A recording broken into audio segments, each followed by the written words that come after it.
Yeah, this song came in a dream. It's one of those songs where I woke up in the night and I remember crawling out of bed and writing the song out kind of feverishly to try to capture it and catch it. And I thought, gosh, why am I writing this extremely maternal song? And then I later found out I was pregnant, but I did Oh, not know wow. that when I wrote the song. So that's kind of Oh. the setup, I'd like to say. Welcome to the Back Catalog Listening Party, your weekly musical happy hour where musicians pick an album from their back catalog and tell the stories behind their favorite tracks in front of a live online audience. This week, we talk with singer, songwriter, and painter Vanessa Lively, who joins us from her home in Austin, Texas, with her cat. She revisits her 2014 album Return to Waves, talks about recording when pregnant, and drawing inspiration from dreams, paintings, and sinkholes. So pour a beverage, grab a snack, and kick back as we listen to music together here on the Back Catalog Listening Party, where it's always Friday and old albums never sounded better. Happy Friday. Happy Friday. Happy Friday. And welcome to the Back Catalog Listening Party. My name is Mother Banjo, one of your hosts. My name is Anthony Ihrig, the other host. And joining us, I believe from her home in Austin, Texas, Vanessa Lively. Yeah, hi. Thank you for having me. Well, folks are excited for the party. And let's see, we have Christopher joining us. Looking forward to today's show from Savage, Minnesota with a little Bailey's after at least a wonderful January thaw day.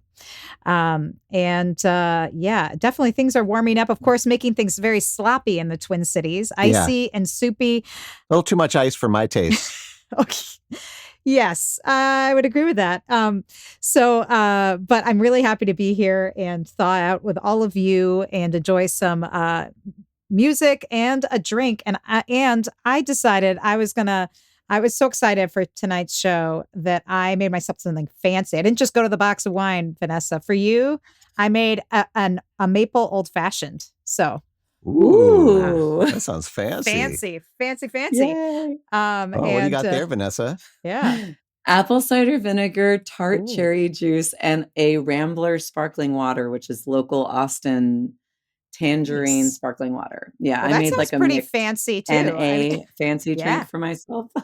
Sweet. I went with the prepackaged NA drink here. This is my Trail Pass IPA from Sierra Nevada. Oh yeah. It tastes just like a regular IPA, and it tastes extra good in my Back Catalog Listening Party pint glass. Oh my gosh, it's so cute. Cheers. Cheers. Cheers. And it looks like we got a bunch of other folks joining the party. We got Joe catching the show tonight from east side of Minneapolis. Hey, Joe. Connie joining us from Richfield. Susan from Bend, Oregon. Christy, Oli, and Kermit joining in and with a cup of tea. And then we have Alan, who normally joins us from Green, Texas, from your neck of the woods, Vanessa. But today, I guess he's tuning in from Denver. So cheers, Alan. And cheers to all of you out there listening. We're so happy you've joined us. We're excited for this hour of music and conversation. If you're new to the show, this is the show where we invite some of our favorite artists to revisit one of their old records, talk about the songs, and answer your questions. So if you're joining us for the live taping today on YouTube, feel free to chime in, ask questions, comment on the songs. It's more fun with you being here. So, Vanessa Lively, I'm so excited that we were able to get you on the show. And you are very busy with many things, even beyond music, which we will talk about. But maybe for folks who are not as familiar with your music, maybe you could give a little brief origin story about where you grew up and how you fell into making the music you make. Yeah. So, to go way back, I started performing at the age of about 16 when I was in a funk band and I was a backup singer and dancer. And that was 1996. Yeah. So I was in a band called Bucket Funk. And then I went from that to a Greek and gypsy kind of world music band. And I was the singer and percussionist. And that was E Serinas. And then we also called ourselves E Muziki.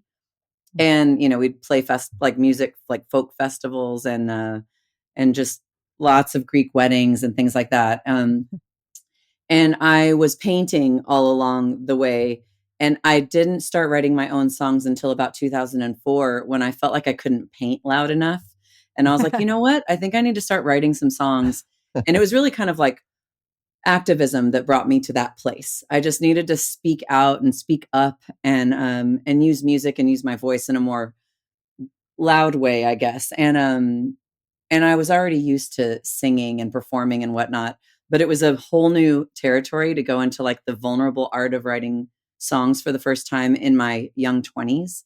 So I started in 2004-ish, 5, writing my very first songs, and I almost instantly recorded them all in a mall in Quito, Ecuador, which is where I was living in 2005 and 6. And so that was an album that was my, I guess, officially my debut album that I did tour behind when I was starting off, called Let Me Rise. But that's an old, like, talk about vulnerable and the first moments of my voice and my songwriting.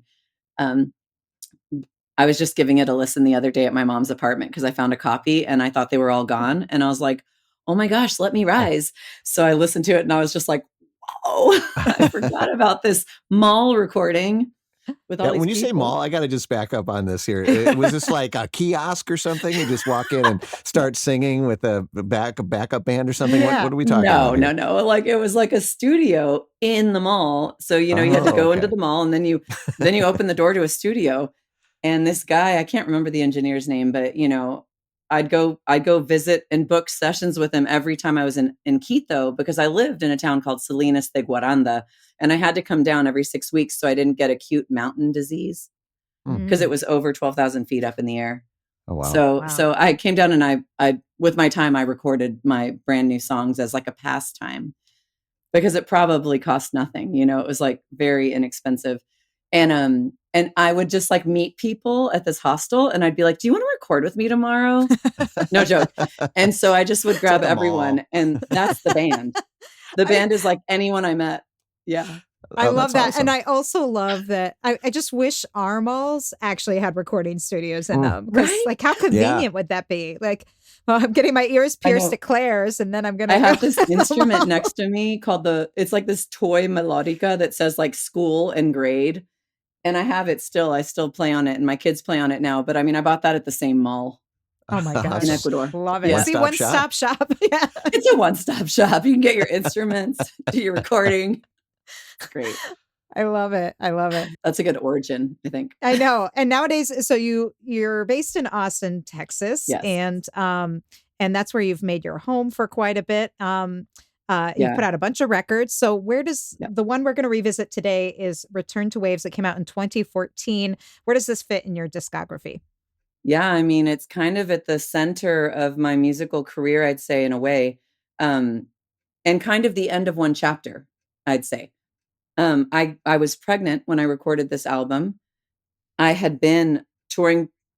Probably the most I had toured was behind an album called Uncovering Stones.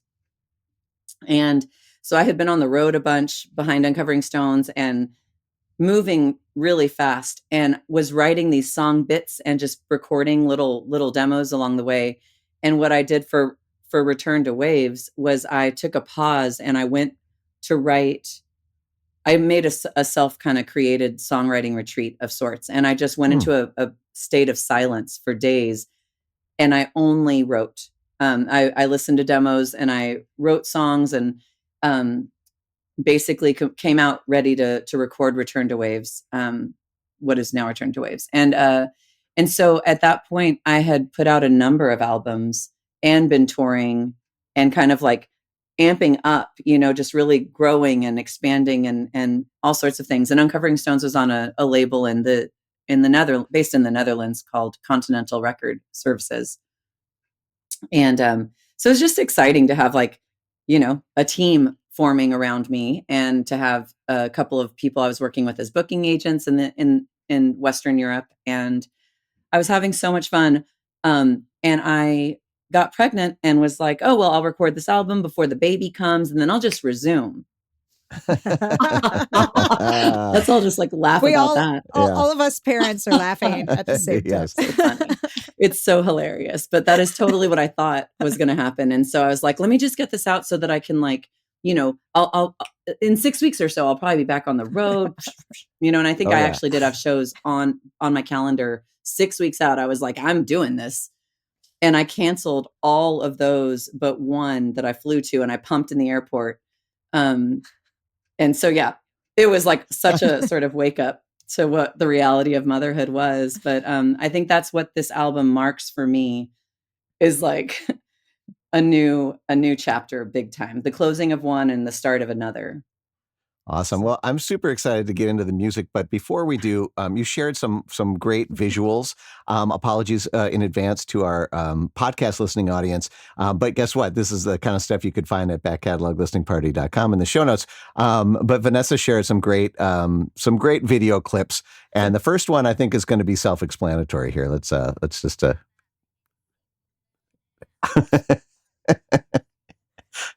So yes, very pregnant.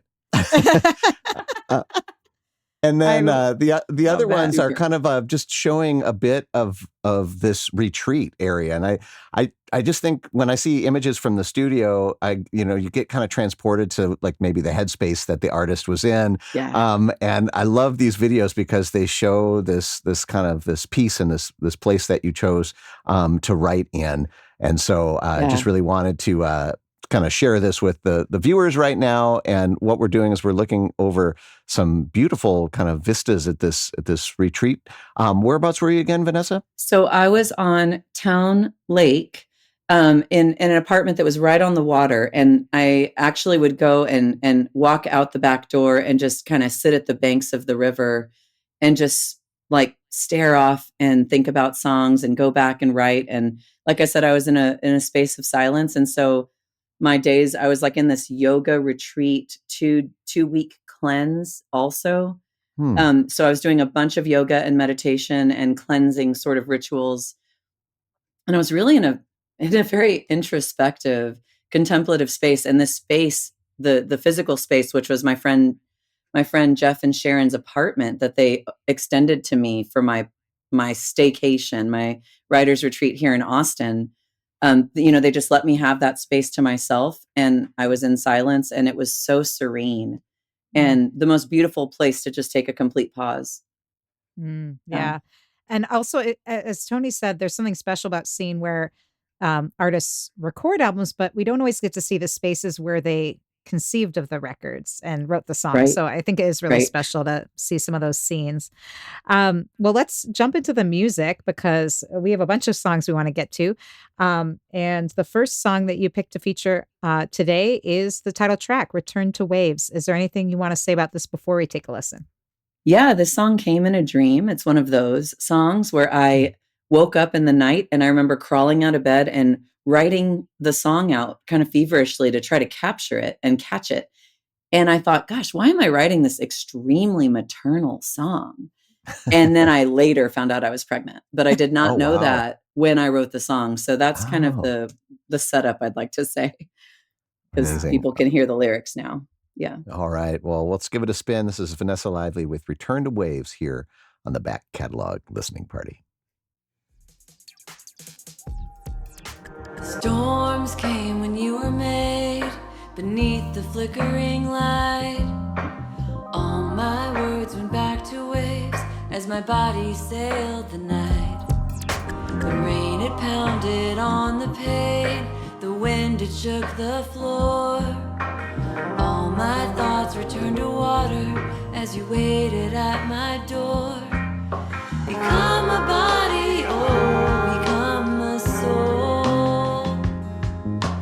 Rest your weary head upon my shoulder. Into the night we dive beyond this shore. I give my hand to you to hold once more.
time I become the sea, and I feel the pulsing around me. There are times I do not see all that's you and all that is me. Suspended time I become the sea, and I feel the pulsing around me.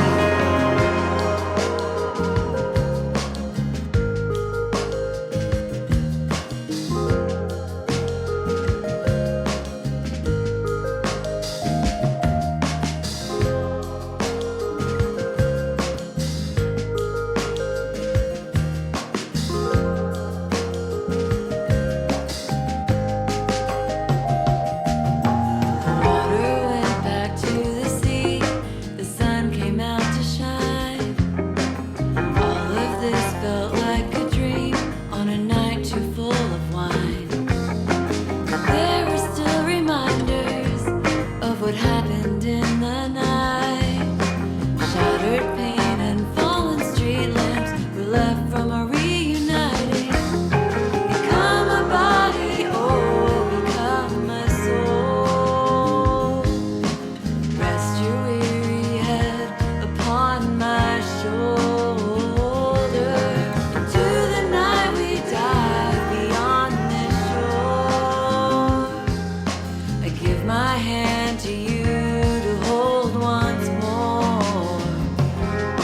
Become a body, oh, become my soul.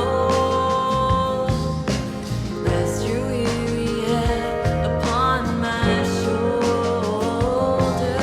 Into the night we dive beyond this shore.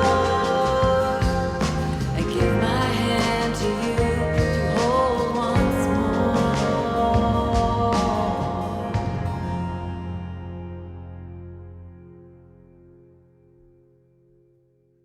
All right. Vanessa Lively with Return to Waves, the title track to her 2014 release, which we are revisiting today on the Back Catalog Listening Party, with Vanessa joining us live from her home in Austin, Texas. And one thing that really struck me listening to that tune, especially like, knowing your background in like world music and funk is really kind of the pop sound of that song, like the warm guitars and the lush production. Can you tell us, what was that, like something that you always envisioned for this project, or did that just happen when you started to record? So for this album, because I was about to give birth when the recording was happening, I decided that for the first time, I was basically going to hand the entire project over to a friend, and that friend was Paul Carreri. We were working together, teaching painting classes and hanging out all the time. And, and he's a brilliant musician and a brilliant engineer and everything. And so I basically kind of handed him the entire project, and I did my part, which was vocals and guitar.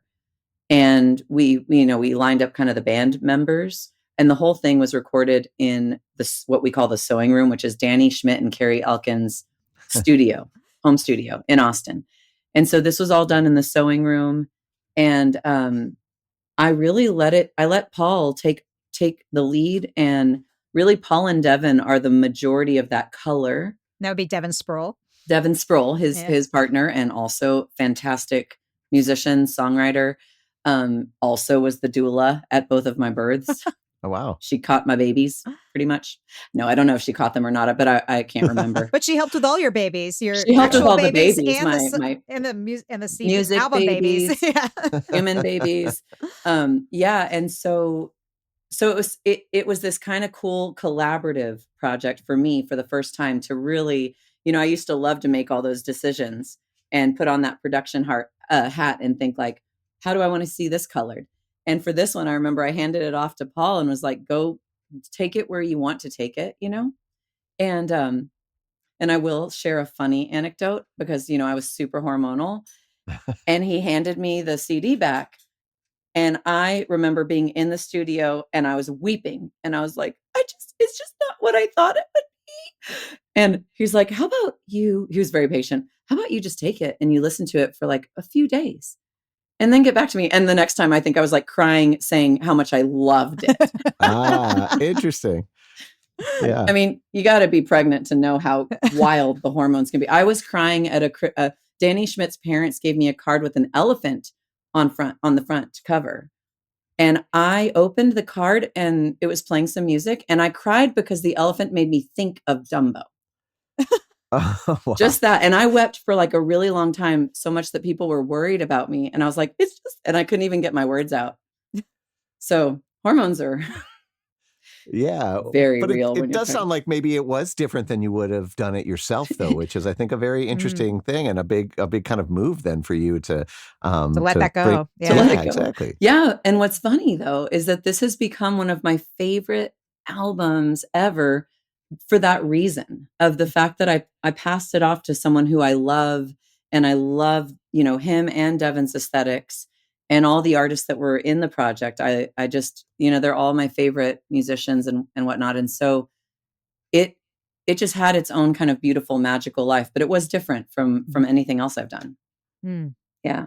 Well, that is the beauty of collaboration, right? Is that Yeah. you get something different with every.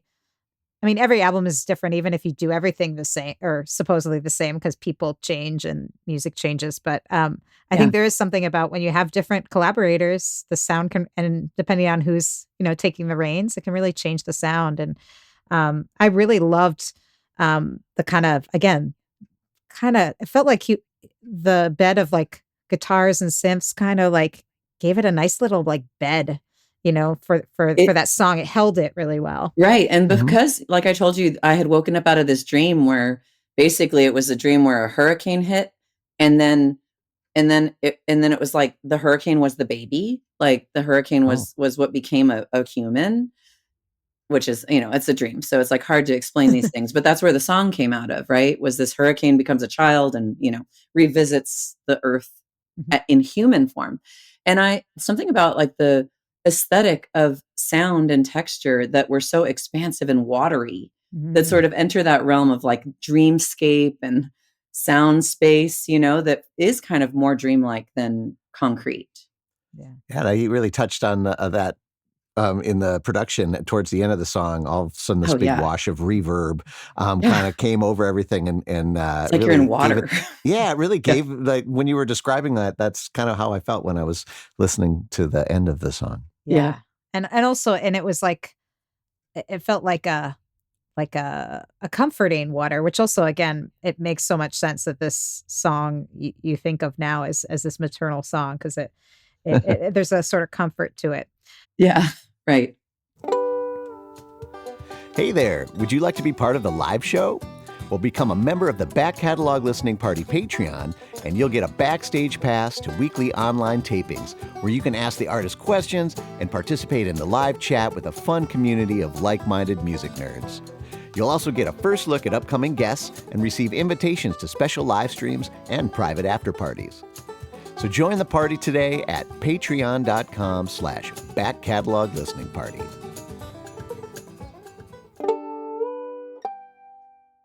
Well, I can't wait to dig into more music. I do want to remind folks who are joining us for the live here on YouTube that if you have questions or comments for Vanessa, feel free to throw them in the chat, and we'll get to as many of them as we can as we go about the show today. The next tune that you picked to feature, Vanessa, is Chasm. Is there anything you Yeah. want to say about this before we take a listen? Yeah, the front cover is a painting, and basically, I just did an approach for this song in particular. I love to throw myself creative challenges that are just fun and spontaneous, and I was like, "What would happen if I wrote a song from a painting?" So I sat down and I Hmm. painted this with oils, and then I stared at it, and then I wrote "Chasm" from the Hmm. painting, and that's about all I'll say about that right now. Yeah, Very cool. yeah, and it's All on the right. cover now, yeah. And for those again who are just listening, you'll have to check this album cover out at backcatalog.listeningparty.com. But now let's give it a spin. The song that was inspired by the album cover. This is Vanessa Lively with Chasm here on the Back Catalog Listening Party.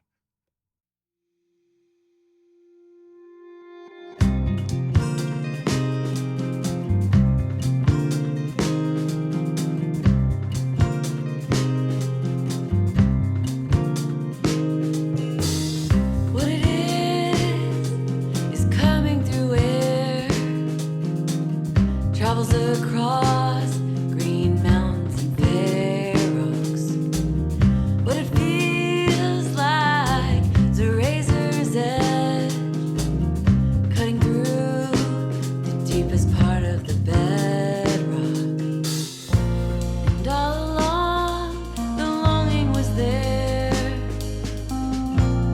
It was crying out for someone to care. But the silence was deafening, so it fared.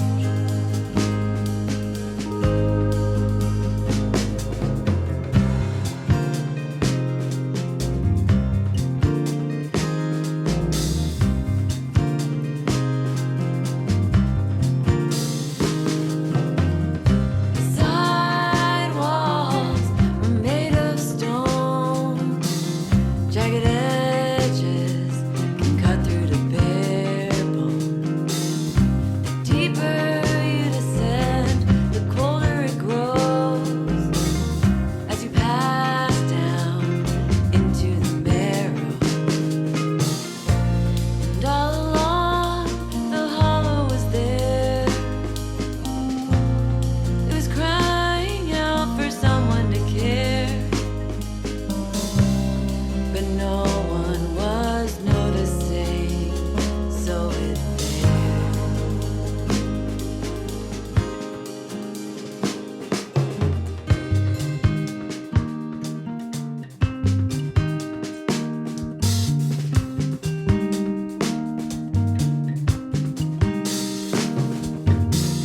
A little piece crossed to the other side. A little green got into the warm tide. A little blue passed into the meadow.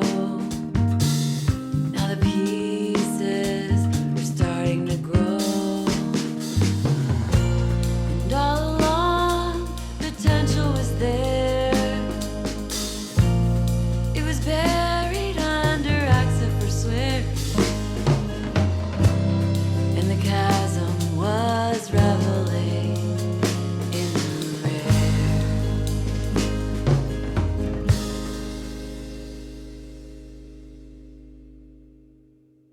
All right. Vanessa Lively with Chasm from her 2014 album Return to Waves. Love the rhythms on that. The Mhm. drums in particular, just Yeah. really, really cool. Is that all Paul's vision? Or No, did you- well, that was Matthew Shepard, who was the drummer, and he just heard my percussive way of playing the song is very like it's a syncopated rhythm the entire time, and I'm hitting in these weird spots and jumping, and it's kind of my specialty. I've discovered it's something I do that I didn't realize I did so much of. But when I get with drummers, they tell me, they're like, it's bizarre where you hit things. And so Matthew was kind of like playing off of what I was doing with my guitar, was like sort of gathering around it, and leaning into that sort of extreme syncopation and sway that I do, Yeah. which I love that he really leaned into it. He didn't try to like balance it out or fix it. Not that anyone ever tries to fix it necessarily, but I think sometimes people don't know what to do with it. yeah, they square it off kind of. Yeah. What are you doing? Well, Yeah. I was hearing that bass line, Yeah. like really kind of driving, like the beginning of the song, obviously, but out throughout. And was there something in your original guitar part that Very. that gave it that sound? I Yes. wasn't sure if that. Yeah, so I was capoed way up high at like the 7th fret, and Yeah. I like pounded like dun dun dun dun dun dun dun dun dun dun, and I was actually doing a lot of that kind of. And Andrew Pressman is the bassist. This is Raina Rose's partner, and we've played together for a long time, and so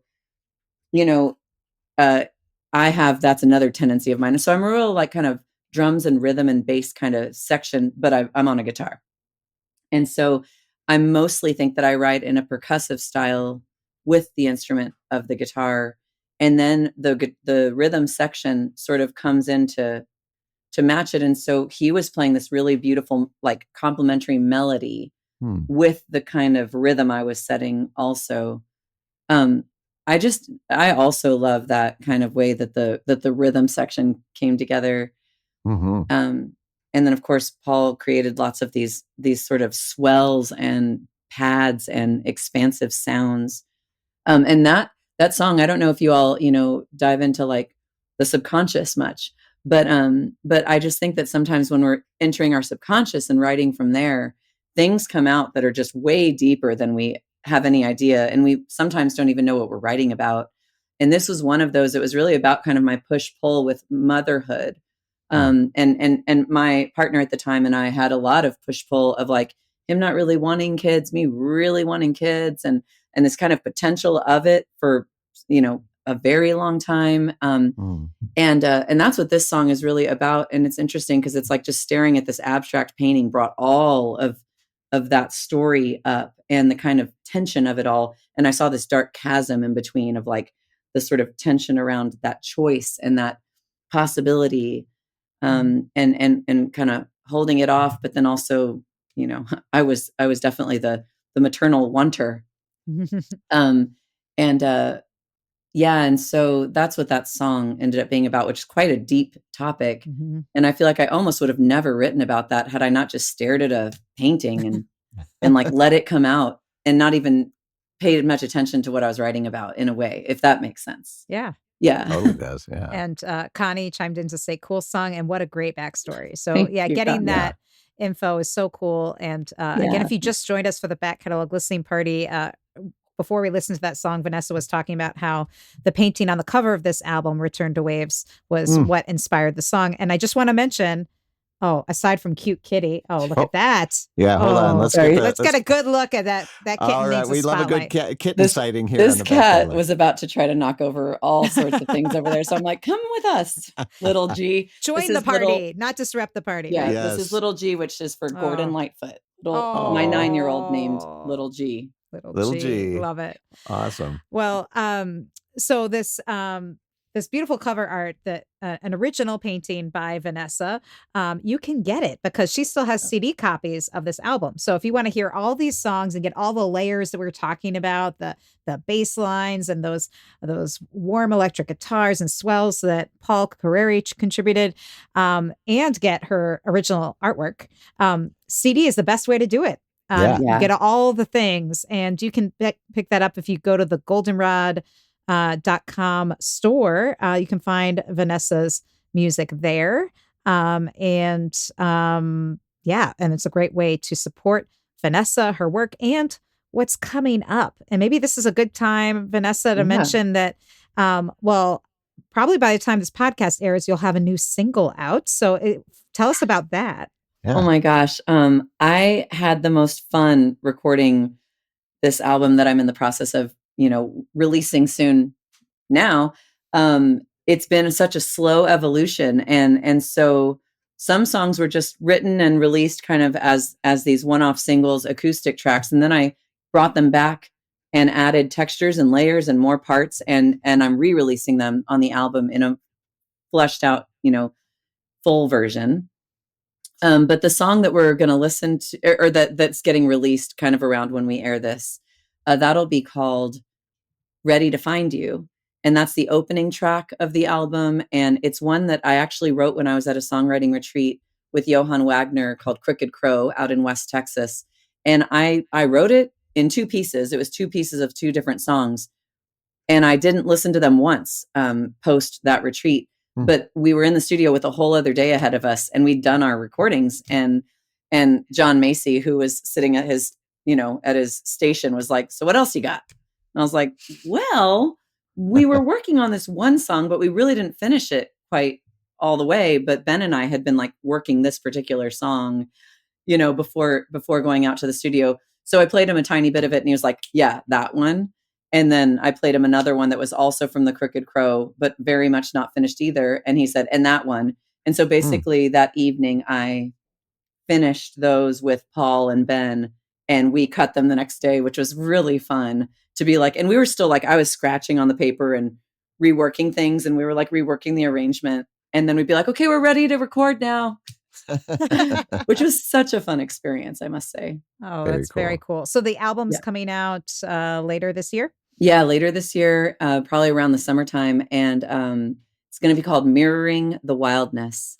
Wonderful. Yeah. And good news is, folks, if you want to support the album and pre-order it, you can do that now if you go to givebutter.com/Vanessa Lively album.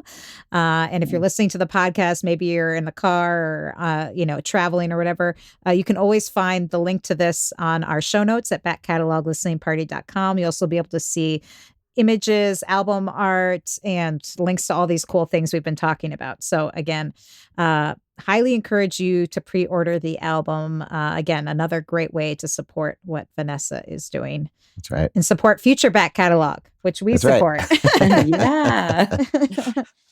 Well, we're going to get back to this record that we're revisiting today, called Return to Waves. And this is the next track that you picked to feature, We Are Waiting. Is there anything you want to say about this one?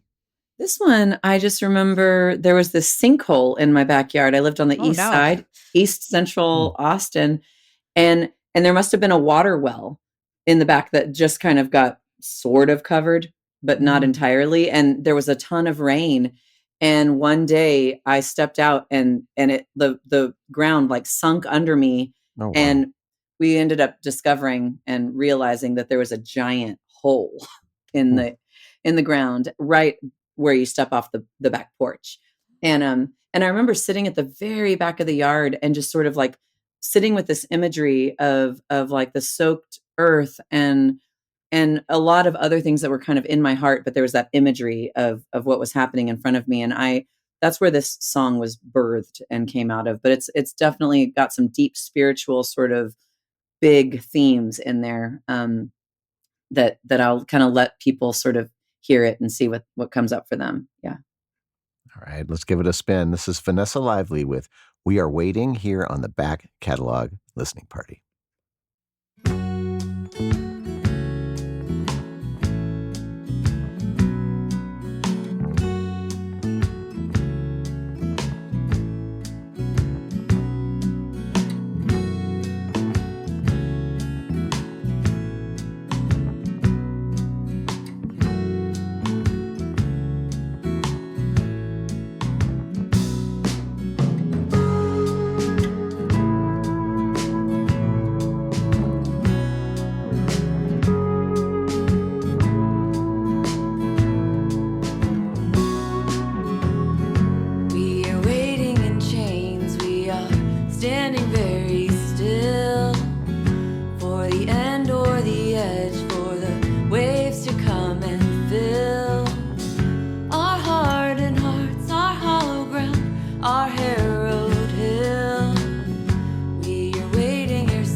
Vanessa Lively here on the back catalog listening party with We Are Waiting from the album Return to Waves, which we are revisiting today with Vanessa joining us. And one of the things I think is so interesting is in your songs, not only are they kind of go very deep, as you said, and a lot of sort of spiritual um, uh, images, but also like diving deep inward, with these ideas. But the other thing that I find interesting is it's so, despite that, it has a very visual, grounded feeling, like you have a real Yeah. sense of place in these songs, very, in that way, very earthbound. And I don't know if that's, due to your background in painting or what, but it feels like, yeah, it's very visual, and I can picture everything that's happening, even when you're talking about things that are Way out maybe, there. yeah, exactly. Yeah. Yeah.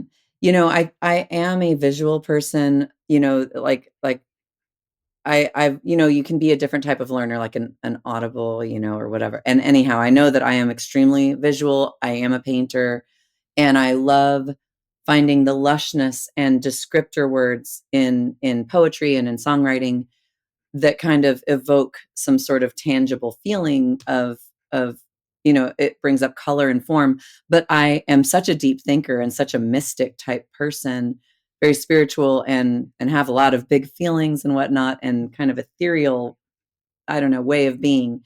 And it's so, I feel like that's kind of my blend in my painting world and in my writing, is that there's a bit of a mystical, dreamlike, ethereal nature, and then it's mixed with these pieces of very tangible earth and color and feeling to ground it a little bit. Otherwise, it would just be floating off in the ether, I guess. And people would be like, I don't know where you're at. But probably need to get on some sort of drug to understand that.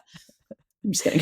Yeah. But yeah, I think that's a great like sort of observation of my style, because it is, the more years that I spend seeing how I write and paint, that is something that I've always had as a thread, Mm. is like the blend of those two things.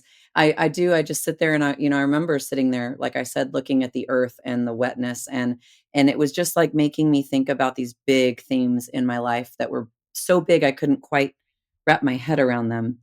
And so I just wrote it into something that felt more like a little more tangible, but it was still something big. And Devin Sproul had her voice in there echoing, which I think that those textures again, like, do add this kind of like dreamy sort of mystic element to the recording. And I see Dune Man percussion has a real TikTok to it. Is that an intentional reference to a clock making the hours? No, it's not, but I absolutely love that for that song, because it is this kind of like, it's a song that's about kind of really being painfully aware of those hours and days, but thinking like, I'm still in it, still waiting, still trying, but there was a kind of feeling that heaviness of time and weight, and I love that that's how you heard it, like that you heard the percussion as a tick tock of a clock. I think Yeah. I'll go back and give it another listen with that in mind one day. I love that. The Back Catalog Listening Party is brought to you by EFS Publicity. Founded by veteran publicist, promoter, DJ, and musician Ellen Stanley, EFS brings an artist's perspective to the table, working to help clients get to the next level in their career. Services include national and international media campaigns, radio promotions, tour press, crowdfunding, grant writing, and more. Get a quote or set up a consultation today at efspublicity.com. Speaking of your visual art and your music coming together, I know one of the many other hats you wear, in addition to being a mom and a musician and a painter, is a graphic designer, which kind of seems like an obvious combo of music and art. I know you've just not just designed your own album covers, but you design stuff for other artists and Yeah. and work with the Kerrville Folk Festival and these other kinds of folks. Swerve, Southwest Yeah. Alliance, yeah. Yeah. So tell us a little bit about that. And Yeah. are you available for hire if there's a musician out there looking for a graphic artist? I gave all of my work away to make more room for music, actually. I think it was about a year or two ago. After I broke my leg, I think is when I did this. I can't really remember, but I really broke my leg quite badly. I think it's been going on, maybe we're going on 3 years now. And I think about 2 years ago is when I shed all of my graphic design clients. And I still work with some folks a little here and a little there, of course, Swerfa being one of them, and artists who need something like a poster or an album. I'll still squeeze these projects in. But on the whole, I'm not really doing as much in front of a computer because I also run a nonprofit. And so my plate has been, like you said, I'm wearing so many hats and my plate is so full. Plus the biggest plate is the mother plate. Yeah. Motherhood. Like that's like 4 full-time jobs. I'll add all this other stuff into the mix to try to like keep everything afloat. So I'm making my living, through running a nonprofit music program that definitely is on a shoestring budget. And then music, as we all know, that's not the way to make big bucks. But I'm the head of my household, and I'm raising these boys and feeding them organic food and supporting everything local. So I feel like I'm so proud of all that, but I really did have to shed like a lot of that graphic work that I had done. I started doing graphic design in 1999. And I finally kind of said, okay, I'm going to take a conscious like pause and do it for Home Street and do it for my music and do it for a handful of friends, but really pull that part back so I can make space. Because with all the demands, I have to kind of be a little bit more selective with how I divide up my Yeah. time. Yeah, that makes Yeah. sense. Yeah. You mentioned Home Street, and Yeah. for those out there who don't know about your nonprofit, I read a little bit about it prepping for this, and it sounds like such a great organization. Can you tell us a little bit about it? Yeah, I had this idea to create a music program for people that had lived on the streets of Austin, and I didn't exactly know what it looked like, so I ran a pilot program in 2017 after getting a $5,000 grant from Music to Life, which was part of a songwriting competition, and I won the like Artist Activist Award, which gave me money to start a dream vision project of somewhere in the realm of social justice and activism in my hometown. And so with that $5,000, I kind of started what is now Home Street Music, a 501c3 nonprofit that has been running for 8.5 years now. And we have a team, we've got a board of directors, and Johann Wagner has taken over running the music circles. And I am getting ready to start a women's circle in the coming year. And I'll lead the pilot program and start to hand it off to other musicians. But we basically gather in a room, we jam, we sing songs, poets, songwriters, everybody comes, and they've all been unhoused chronically, a lot of them for 10, 15, 20 years. Hmm.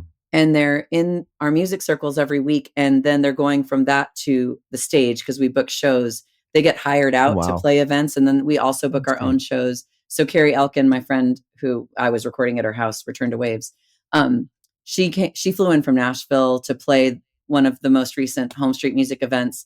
And it was the first time that Home Street Music Band headlined the event because we realized they got so popular that we needed to plop them in as the headliner because people just loved their energy.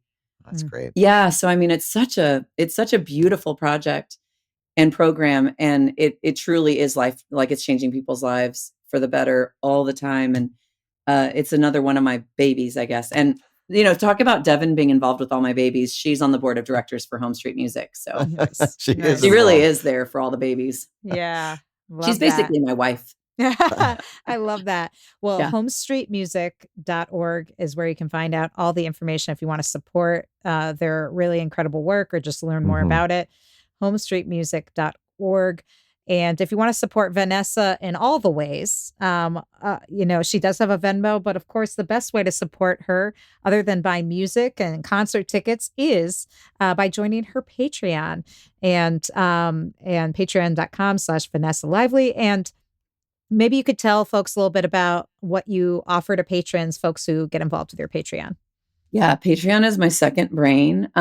Like anyone who has young kids and juggles a lot probably knows the way that the mind kind of like is trying to keep track of so many things. And then you forget a lot. And what's interesting is because I'm so dedicated at posting as I go, I like to look at it as like joining people into my home studio and I make it very intimate. So like as I'm coming up with a song, I'm like, writing about like where it came from. And here's the demo. And it's the early stages or a video of the day I wrote a song.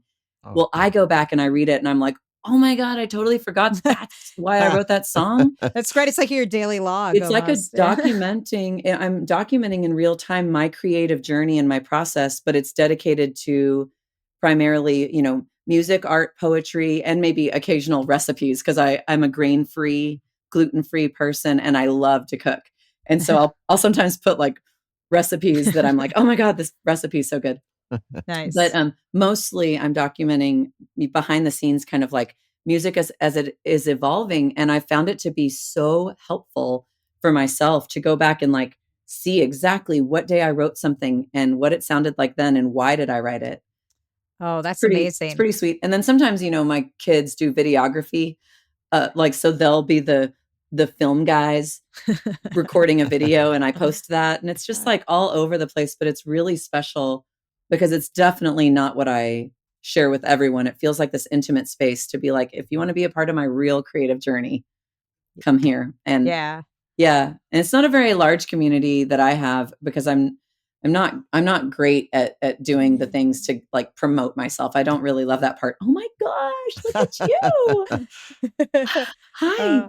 My son Stanley making an appearance tonight. Well, so I should mention that again, if you want to join Vanessa's Patreon, it's definitely for back catalog listeners because again, if you like nerding out about the songwriting process, the recording process, the creative process, and how artists' minds work, this is for you. So you want to join Vanessa's Patreon. And right now we want to take this opportunity to thank the folks who support our Patreon community.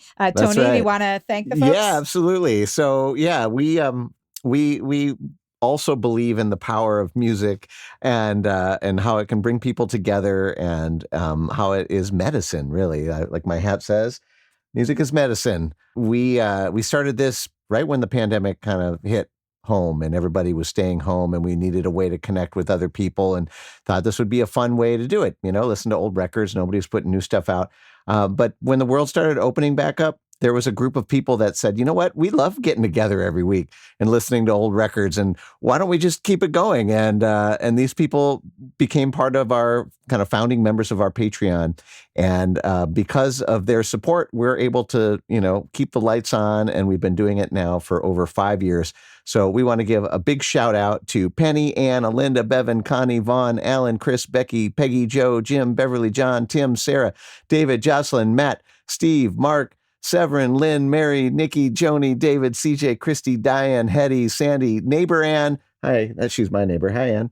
Ann, BC, Paul, Cynthia, Ross, Mike, Eric, and Stephanie, and maybe you, if you want to, get a backstage pass to these live tapings. We meet almost every week, and we put our headphones on or we turn our speakers up, and we just enjoy music together for an hour and remember all that is good in the world. Yes. And sometimes we need reminders of that. So we want to just thank you all also just for being here and joining the party, joining the conversation as we listen to Vanessa's music, because this is what keeps us going even in some of these harder days. So thank you. We have time for one more song. The hour's gone by super fast. So the next song that you picked to feature, Vanessa, is Dive In. Is there anything you want to say before we dive in? That's a wild one to go into. Let's do it. All right. Anything you'd like to say about this one? Oh, I mean, this was about jumping into something without overthinking. I just felt like I found myself frozen in thought about things and trying to find the right time and the right way and the right place. And I was like, oh my gosh, like, what have I become? I used to just like do everything and not think about it and know that like the net would appear if I just went. And so this song was trying to remind myself of like, you got to trust life and you got to trust like the universe and God or anything that you believe in to carry you through. And you just sometimes need to make a leap of faith into whatever it is that your heart is calling you to. So that's what this is about. Yeah. Perfect way to finish our hour here. Yeah. This is Vanessa Lively with Dive In here on the Back Catalog Listening Party.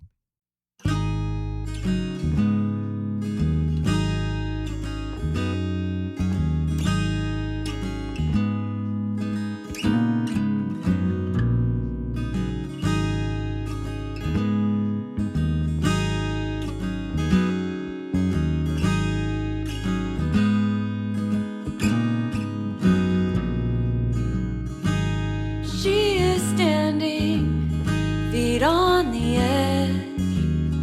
It's so far down, she's scared she'll drown. There was a time when she jumped right in, childlike and fearless, wind on her skin.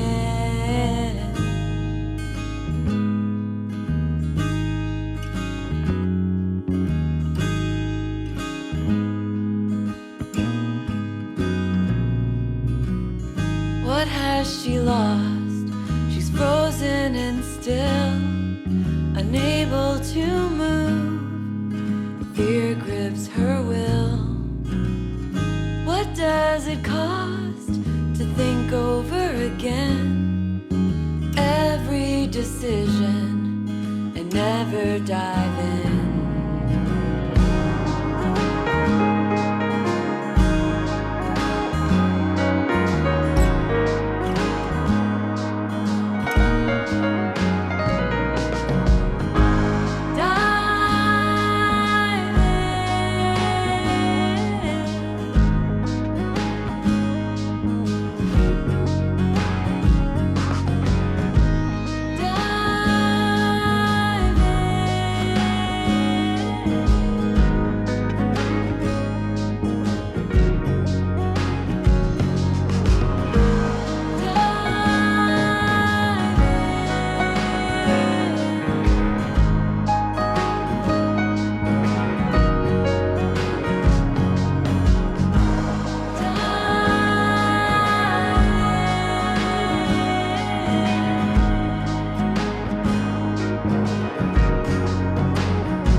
All right. Vanessa Lively with Dive In. I feel like that was that moment, the way the song ends. I feel like that's the moment right before you dive in. Like, Yeah. Yeah.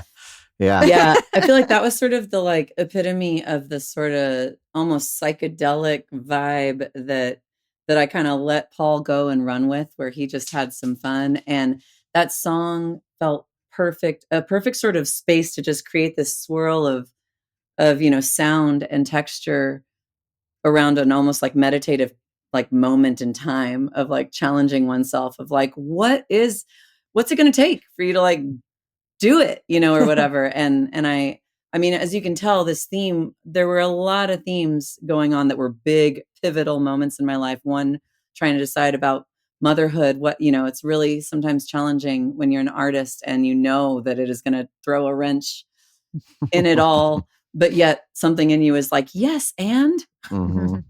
yeah. and and so there were those themes like that I was sitting with and seeing myself just kind of like perpetually staying in a pause.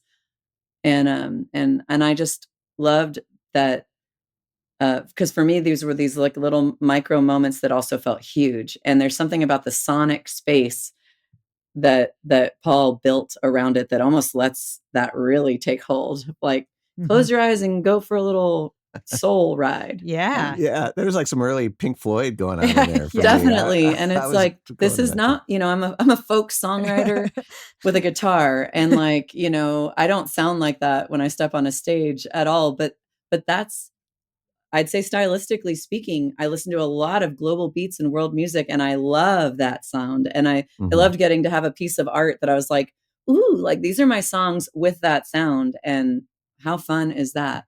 So, yeah. Yes. Thanks, Paul. Ah, so cool. So good. Yeah. And you can pick up this album. And when I say, I mean, again, if you're listening on the podcast and you're or watching on YouTube and you're thinking, oh, these songs sound great, wait till you hear what they sound like the way we're hearing them, like with all the ones and zeros, and like get the high res files, and best yet, buy the album, because then Yeah. you get that beautiful artwork as well.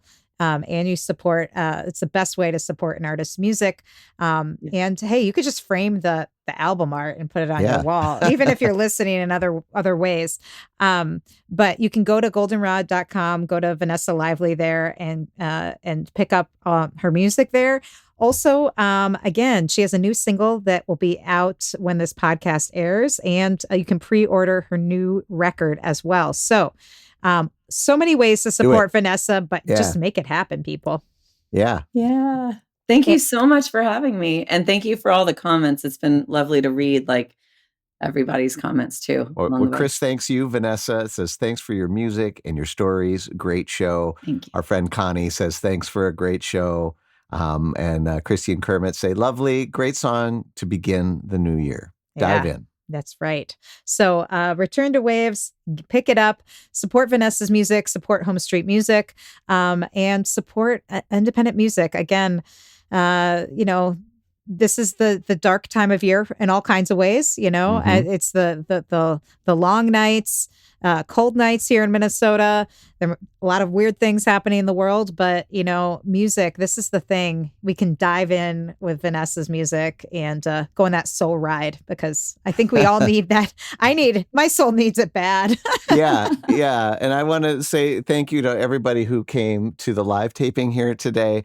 It means so much to listen to this music together, because that's the other component that, is the antidote to all the other stuff that's going on. And, if we can just keep supporting the arts and keep supporting community around it, we'll be okay. I believe that. Yeah, I agree. And if you like the episode as much as you say you are in the comments, lighting up, then like it on whatever platform you're listening. You can review the episode. You can subscribe on the platform, your preferred platform, so that you can get notified of what's coming up next week on the show, because we drop new episodes every week with our favorite artists. So we hope that we'll see you back next week. And I hope you have a wonderful music-filled week. Thanks so much, Vanessa, and all of you for joining the party. Thank you so much for having me. It's been a pleasure to go down memory lane. A decade. Yeah. It's been fun. All right, everybody. Cheers. We'll see you next week here on the Back Catalog Listening Party. Thanks for joining us on the Back Catalog Listening Party. If you like what you hear, please subscribe to the podcast and leave a review, which helps more people discover our show and our guests. And do you want to be a part of the live show, get a first look at upcoming guests, and receive invites to private online parties and live streams? Then join our Patreon community at backcataloglisteningparty.com. Have a great week.